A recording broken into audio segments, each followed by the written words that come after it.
Mr. McLeod served a total of 10 years, 4 in the Marines, 6 in the Army, and we have a chance to hear from him about his stories.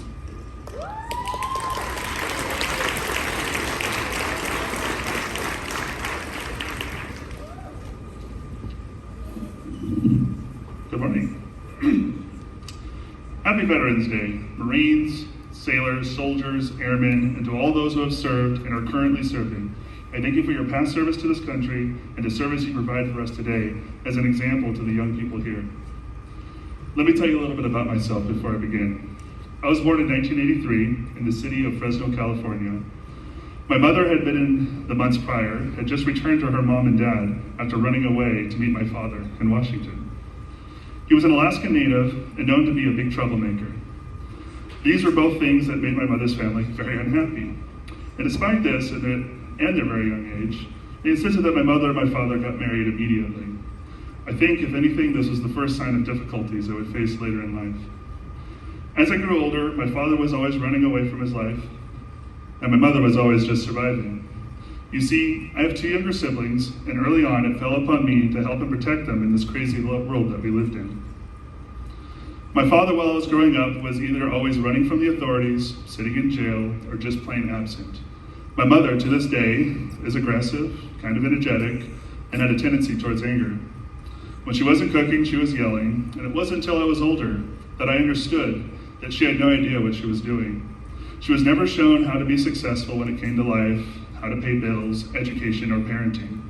She had to rely on government assistance for financial support and hope her kids could get anything else they needed from their schools.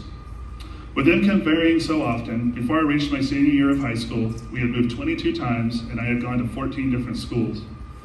Living in Fresno, California, Bellingham, Washington, Ferndale, Washington, and Blaine, Washington, and places in between. 2 of those 22 places, unfortunately, were also women's homeless shelters. Because of this, growing up, I was never allowed to do anything extracurricular. My life was about making sure the Stanton family stayed afloat. From the age of 12, I was either knocking door to door for work, working a job, or carrying the groceries from grocery stores that, depending on how far away we lived, could be between 2 and 4 miles from our home. We didn't own a car. Because of this, I missed a lot of school, and when I did go, I knew nobody and spoke very little. Finally, at age 16, I knew that if I didn't get out, I would never do the things I dreamed of.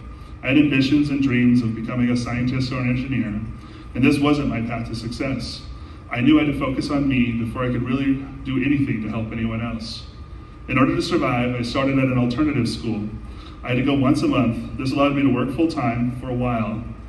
For a while, I did all right, but only being a teenager, I had trouble making it on my own. To alleviate these stresses and to the relief of my mother, at age 17, my grandparents, my father's mother and stepfather, had me move in with them. Living with them was a whole new world of experiences. They were the first real support I ever had. They helped me get my life together, and most importantly, gave me what I would later need to survive a war. As I said, my grandfather wasn't my father's father. He had married my grandmother later in life, but to me, he was just Grandpa Joe. The one thing more than anything that stuck with me about him was his dedication to doing what was right, even when it was uncomfortable. He had served in the U.S. Army for 3 years in an intelligence position in Germany during Vietnam. He never got to talk about what he did too much, and most of it was classified. I can only assume it had something to do with East and West Germany and the Berlin Wall. Even though it was a short 3 years of service, it affected who he would be for the rest of his 67-year life. He was so proud of his service. He marched with veterans in the American Legion at events, participated in the Color Guard, and helped wherever he could. Something about his life had helped shape who he was, and I am fortunate to have had enough clarity at that time to seek this out. So while looking for my own purpose and wanting to have that same pride my grandfather had always shown, on July 9th, 2001, I joined one of the toughest group of people in the world. I definitely had the attitude of go big or go home. I needed to begin what I now know as my first step into a new life. To begin my life as a lifelong learner, I had to start as a U.S. Marine. Now let me tell you about Marine University, or what we call boot camp. When you get there, you stand on the same set of painted yellow footprints that thousands of other Marines have stood over the generations. It's at this point that you are hit by a tsunami or a tidal wave of new things. Suddenly you're no longer an individual. Words like I, me, and we are replaced with this recruit, those recruit, and these recruits. Pins are called ink sticks, and shoes are called go-fasters. The teachers there are a cheery bunch. Instead of welcoming you in the morning with a hello or how are you, you're instead met with a beautiful palette of crafty and colorfully worded phrases that I cannot repeat in a public place. Some things I can repeat are, when did you decide to be born in the first place? Or why did you decide to be born in the first place? Or, if I drop it on your head just right, will it fix the damage? Or one of my favorites, I bet I could teach a dilapidated orangutan on angel dust how to march better than all of you. This made everybody really laugh. We did a lot of push-ups that day. Drill instructors are funny guys. They torture you, they stress you out to the absolute max, and are constantly changing everything. This intense stress is a type of education meant to prepare you. I see it like this.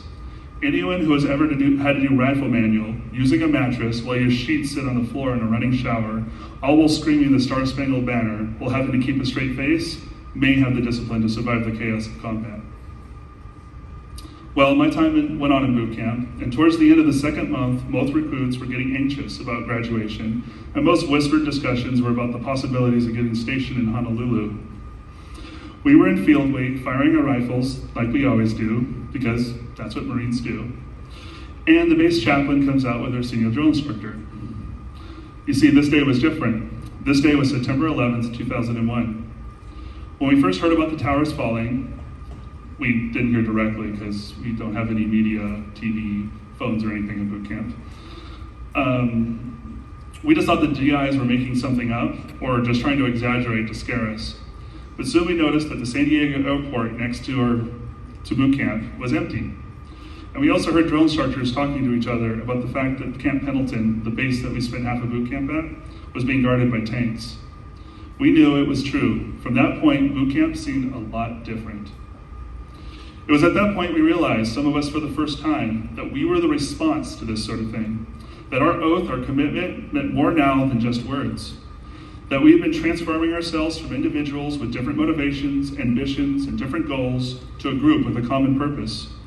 A group with ancient traditions, a rich history, and a moral obligation that had been passed down for generations, beginning at the battles of Lexington and Concord, through wars fought around the world, and to those with the world. We had a duty, we had our call to serve. In 2003, I deployed with the 15th Marine Expeditionary Unit, where we set up in Kuwait and waited until we participated in the invasion of Iraq. We often lived in holes, not showering for weeks or months, eating MREs, and sometimes going as long as 48 to 72 hours without sleep, while continually pushing north into hostile territory.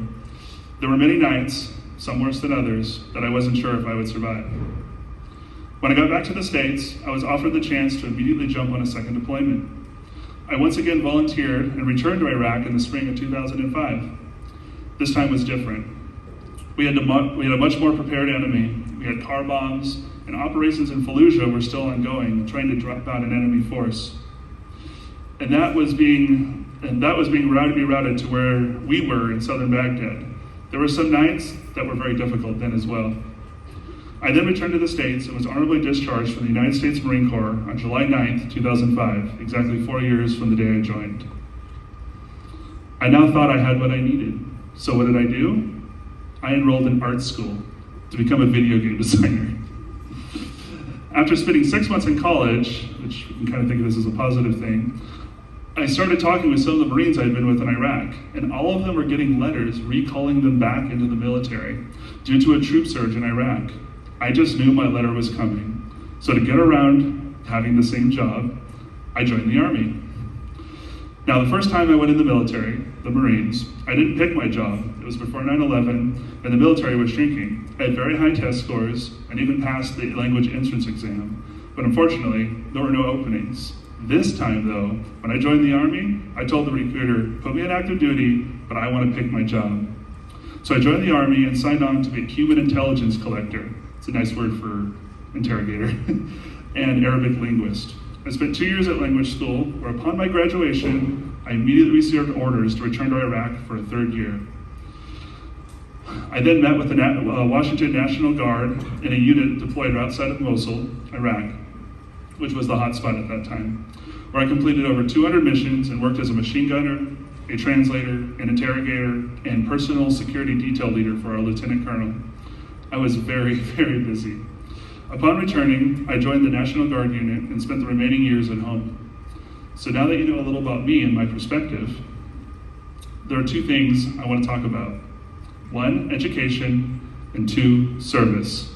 Education is why we are all here, and service is why they are here. Here's a favorite quote of mine. Education then, beyond all devices of human origin, is a great equalizer of the conditions of men, the balance wheel of social machinery. Horace Mann. I was born needing that balance. In other words, what I'm trying to say is, work hard at learning new things. There are all types of education, be it formal or informal. Broadening your knowledge pays dividends in the possibilities of what paths are available to you in your life. You only get out what you put into things. Not everyone starts in the same place, and unfortunately for some in our society, extra blood, sweat, tears, and time are needed to bring them up to a place we would call equal. The military is also a great equalizer, a place where all people are brought down to an equal playing field, no matter their race, no matter their culture, no matter their religion, and yes, also no matter their country of origin. We're all green, and we all bleed the same blood. I served with many men and women from different backgrounds, cultures, and religions. Their differences made us a stronger fighting force. Here are some of my favorite examples. My first roommate was a skinny kid from the Dominican Republic. By the time I met him, he was a lance corporal and was quickly moving up the rank structure. Today, he has served multiple combat tours, been a drill instructor, a senior drill instructor, master sergeant, and is currently serving as a warrant officer in the United States Marines. But I've never seen him as happy as the day he became a U.S. citizen. He had already finished his first deployment and was the first group naturalized under laws passed promising naturalizations of those who joined before 9/11. He got to meet Arnold Schwarzenegger, being that he was the governor at the time running that. Then there's Espinoza, a first-generation gay Mexican-American soldier whose family had crossed undocumented into the United States. She served as a medic in Iraq from 2008 and 2009, where she served in combat position, receiving commendations for treating and unfortunately sometimes losing patients to combat injuries. She currently serves as a tech sergeant in the Air National Guard and is an activist for equal rights for the LGBTQ community. Then there's my favorite, Staff Sergeant Lane Jones. He had bad knees. He was a skinny kid from the Indiana. The Marine Corps had already disqualified him twice for saying he could never properly run in the Corps. Finally, after meeting some doctors who could pull a few strings, he joined the Marines. He first got selected for embassy duty for 5 years due to his impeccable attention to detail.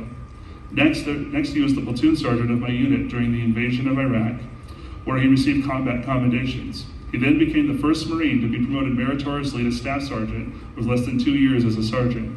He then became a spotter for the mortars, and today he is the first ever Marine to be the senior enlisted advisor at CENTCOM as a master gunnery sergeant.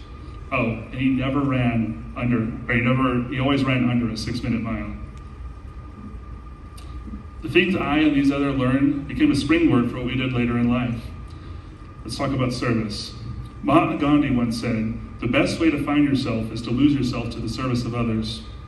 As a teenager, I often wondered what I would do with my life to make the most money to survive. After my service in the military, I now wonder what I can do to impact other people in the best way. Being part of something greater than oneself, going beyond self-serving motivations, helps divine the true value of a human being. At one point, these and all veterans sacrificed their time, their family, their well-being, and in some cases their lives, for following a solemn vow to serve a greater calling. This is why we call them heroes. How do we thank them? We thank them by remembering what they've done and by trying to lead lives that honor their sacrifice. Here's a quote I often think about when it comes to service. We, the people, recognize that we have responsibilities as well as rights, that our destinies are bound together, that a freedom which only asks for what's in it for me, a freedom without a commitment to others, a freedom without love or charity or duty or patriotism is unworthy of the founding ideals of those who died in their defense. President Barack Obama. I'm gonna leave you with this. Go out, learn, see the world and make a difference in it. Be thankful for what you have and respectful to those who have sacrificed to make it happen. Be cautious and protect. Be cautious to those who would threaten the life, liberty, and happiness of your fellow man, and protect what we stand for. either through military service like those in front of you, civil service like those around you, your teachers,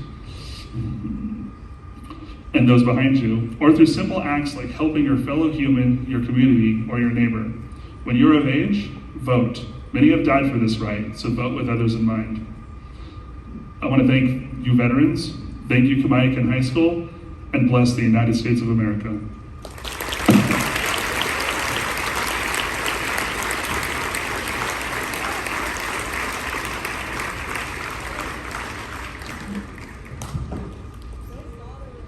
We would now like to honor some other veterans that our own Braves know. Students and staff were invited to submit names and photos of veterans over the past couple weeks. The slideshow